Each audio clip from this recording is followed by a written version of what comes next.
Released on October 8, 1996, Antichrist Superstar propelled Marilyn Manson onto the world stage and solidified their place as one of the world's most controversial rock artists. A wonderfully dark, atmospheric, and aggressive record, it's the perfect subject for our inaugural episode.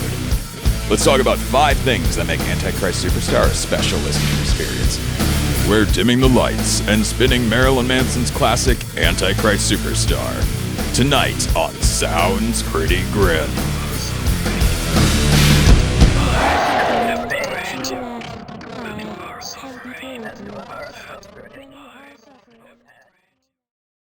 There are plenty of reasons why Antichrist Superstar is both famous and infamous. It was a commercial and critical success, a lightning rod for controversy, with the album and its Dead to the World tour receiving heavy blowback from conservative Christian groups and even garnering attention from Congress. Listen to Marilyn Manson. Marilyn Manson. Consider the singer Marilyn Manson. We've talked about Marilyn Manson here today. The mystique of the artist and the album spawned crazy urban legends, breathless media coverage.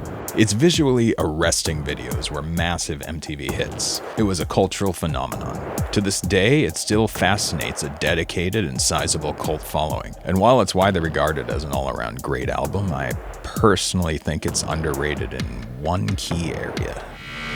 Number 1, the production and sound. When you really sit down and play Antichrist Superstar, turned up good and loud on some nice speakers, it's a trip. Now, this is a rock and roll album. It certainly wears its metal and industrial influences on its sleeve, and the production team certainly didn't shy away from the cutting edge of recording technology. But at its core is the beating heart of rock. Mixer Sean Bevan did a brilliant job building this vibe, taking all these more electronic elements, sequencing, programming, drum machines, and kind of marrying it to the sound of a 5-piece band, playing heavy, aggressive shit. The results are very musical. It has those electronic and sequenced elements, but the seams are smoothed over. It's certainly not a stripped down, raw album by any stretch of the imagination, but it keeps what's important for a rock song in focus. The performance element, however much of a studio creation it is. The whole album really has this modern kind of cutting-edge circa 1996 sound, but it's also got that big classic studio sound as well. It's a much higher production value. It's a thematically rich album, and I think the overall sound kind of elevates and further drives home those themes. If I were to describe the sound of Antichrist Superstar in one word, it would be big. This is unapologetically, unabashedly, and unashamedly a big, over-the-top rock opera concept album. And this is really underscored right in the way the album starts. Right away, it places you, the listener, in the middle of a huge rock concert crowd. A muffled voice on the PA leads the fervent audience into a chant. The low volume level entices you to turn it up a bit. The crowd becomes louder, more frenzied. Then the band comes in, and it's so loud, it obliterates everything.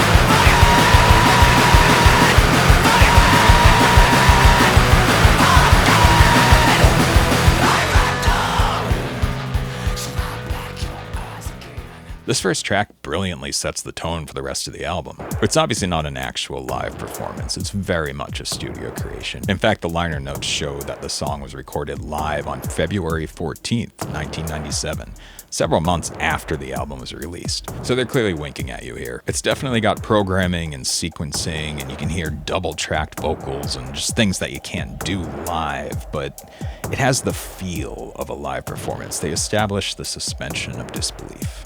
You're hearing a larger-than-life, big-screen portrayal of a rock band. Just enjoy the show. What ties it all together is a strong and consistent vision in both the production and the presentation. They had the utmost confidence in what they were doing, and you can really hear it. It's a familiar classic format, the epic, larger-than-life rock concept album. Yet nothing else sounds quite like Antichrist Superstar. Number 2 is the talent behind the record. A huge number of talented people worked on this album.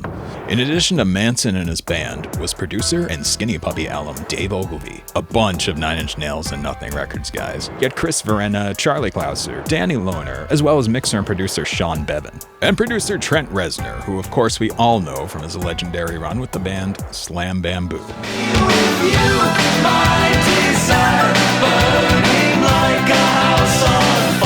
One of my favorite things about Trent Reznor's production style is he'll use a lot of programming, sequencing, cutting things up, putting them back together, but he has this innate ability to kind of preserve the human touch. Sometimes heavily sequenced and programmed music, if it isn't imbued with enough style or vibe or personality, it can kind of sound like machines just talking to each other. But Nine Inch Nails and Trent Reznor's stuff always seems to have like a handmade sound to it. It's clear to the listener that a real person, some twisted individual, is very much responsible for the way it sounds. When it sounds all smashed and fucked up, you really get the impression that somebody went in there and smashed it and fucked it up with care. Obviously, he's not working with pure, pristine recordings of unaltered live performances, but his productions breathe like live music, and Antichrist Superstar is no exception.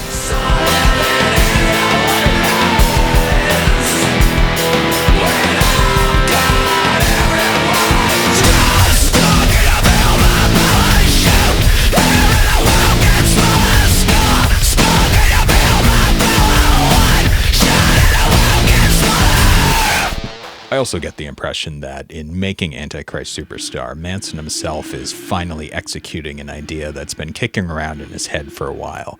And at this point, he's got an extremely clear and strong vision of what the album needs to be. There also seemed to be some conflict between Reznor and Manson as to the ultimate direction of the album. From what I can piece together, it seems like Trent Reznor was kind of pushing it more towards an abstract deconstruction of a rock opera concept album. But it seems like Manson wanted it to not only be somewhat of a deconstruction of a rock opera, but also very much be a rock opera and really have those more accessible pop trimmings. I think the conflict ultimately resulted in a stronger album. You kind of have lightning in a bottle here. But regardless, it still stands. If you're a fan of the 90s Nothing Studios sound, this album is absolutely essential. It's also considered an absolutely essential album if you're not dead yet. Which is kind of dark, but I agree.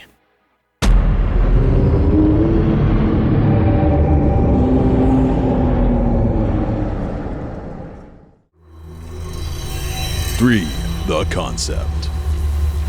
Antichrist Superstar certainly sounds big, but the presentation makes it feel big as well. Being a concept album with an overarching narrative, it feels like more than just a bunch of songs. It feels like a part of something even bigger, and that's a powerful thing for an album to do. I know all this presentation and packaging stuff seems superficial, and in many ways it really is. A fancy package doesn't make any of the songs better. The album could have been released on a handwritten CDR and it would have been just as great. But these big theatrical concept albums are kind of an art form unto themselves. The presentation is part of the listening experience. It's another creative avenue to provide additional context, expand upon and highlight the album's themes, or even invite a form of listener interaction, giving them something to ponder, a fun little Easter egg, or a mystery to solve. The album's split up into 3 cycles. Throughout the booklet, there's cryptic words and symbols, tarot, numerology, Kabbalistic mysticism, apocalyptic imagery, anatomical diagrams, a satirical use of fascist imagery in a rock and roll context, a classic trope with a new twist. Designer P.R. Brown and photographer Dean Carr put an impressive amount of care into fully utilizing the medium to get these ideas across. The arresting imagery seems kinda out there at first, but listening to the album puts it in context. It draws you in. It entices you to investigate further, invites you to come up with your own interpretations, and it rewards you for delving deeper. Musically, it's an extremely accessible album, deviously so. develops brilliantly, goes to some unexpected places, yet it remains consistently engaging. How's it do this? Number 4, the structure and the flow. As discussed, Antichrist Superstar is a big, heavy concept album, but it retains its pop sensibilities. It rarely, if ever, gets self-indulgent. It's an aggressive-sounding album, sometimes even abrasive, but the catchy hooks and clever pop structures go a long way to keep the listener engaged. The album doesn't have any long ambient pieces or spoken word skits. It's relentlessly driving forward its musical ideas. Even though it's got an overarching narrative and all this cryptic shit, they smartly framed it as a collection of 16 very accessible songs, plus 80-something blank tracks, and then a thing at the end with a bunch of backward stuff that actually loops around really cool at the beginning. But critically, the album stays dynamic. Sometimes when you have heavy, aggressive music like this, it can get fatiguing to listen to when the running time gets up there. I think when it comes to double albums or just long albums, being experimental in the studio goes a long way to keeping it interesting. You're consistently being introduced to new sounds or new ideas, or new moods, new colors, new shades. Also, the track order is very carefully planned out. It seems like no two songs in the row sound similar. They really go out of their way making sure to consistently introduce new and exciting things to you and make sure it stays entertaining. Just like a film can grab you with a visually arresting shot, I think Antichrist Superstar is full of these little audio moments that are just attention-grabbing. Often through really simple tricks, just something unexpected. The track 1996, for instance, it's mixed unusually. You have your bass panned hard over to the right. It's just coming out of the right speaker. And your guitar in the left speaker. It's a super heavy song, just full intensity in those verses. But then when it comes time for the chorus, the whole song kind of shifts. The bass comes to the center and then the guitars go stereo, and it just makes the song sound so much bigger. It's a great moment where you're like already at what seems like full intensity, and then I can't believe it, nothing that don't believe in me.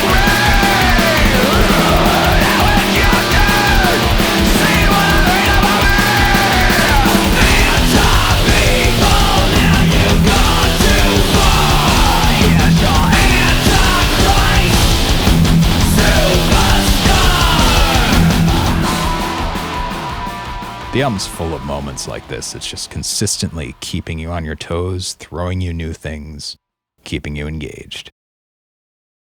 And the fifth reason that Antichrist Superstar is a great listen, it's just so entertaining. As dark, depraved, and destructive as the album sounds, my favorite thing about Antichrist Superstar is how fun it is. First and foremost, it's a great rock record and a great listen, which is all it really needs to be. But so much thought and effort went into the concept and the listening experience. There's a lot here awaiting you, and it's just a question of how deep down the rabbit hole you want to go. And that's where so much of the fun is. The album gives you all the breadcrumbs you need if you really want to take a deep dive. For me personally, I've always loved heavy metal, and I've always been drawn to those infamous Forbidden albums. All those supposedly evil albums that have satanic messages when you play the record in reverse. The urban legends like Paul is dead, or you hold the album up into the mirror, you see a demon. All this stuff is from past generations. In the early part of the 1990s, the dominant trend in mainstream rock music was a much-needed return to a more stripped-down and honest sound. It was very uncool to try to be a rock star. I think we had a collective hangover after 80s hair metal.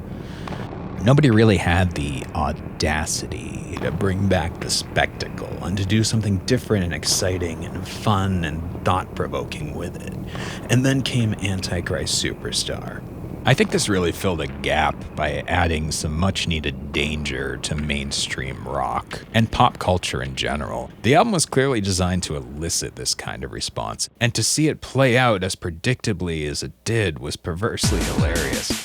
The kind of material in question is really very different from the kind of material which has caused similar controversies in past generations. It really is very, different. In recent years, the lyrics of popular music have grown more violent and depraved. Rock lyrics have turned from "I can't get no satisfaction" to "I'm going to force you at gunpoint to eat me alive." Shock rock songs are more likely to focus on suicide, torture, and death. Songs like Warm Boy or Irresponsible Hate Anthem by Marilyn Manson. I F-U-C-K like a beast. His work is tremendously offensive. And I'd like to show the sampling of a record cover. Porn rock. And it still works as a great album, no matter how deep you want to get into it. You could spend hours exploring its themes, analyzing its references, or you could just put it on your car and drive to Worcester. It's a wicked good album. Next time, we're taking a look at one of the greatest films ever made, The Crow. We'll be taking a look at the film, as well as its wonderful use of music through its score and its soundtrack. That's next time on Sounds Pretty Grim.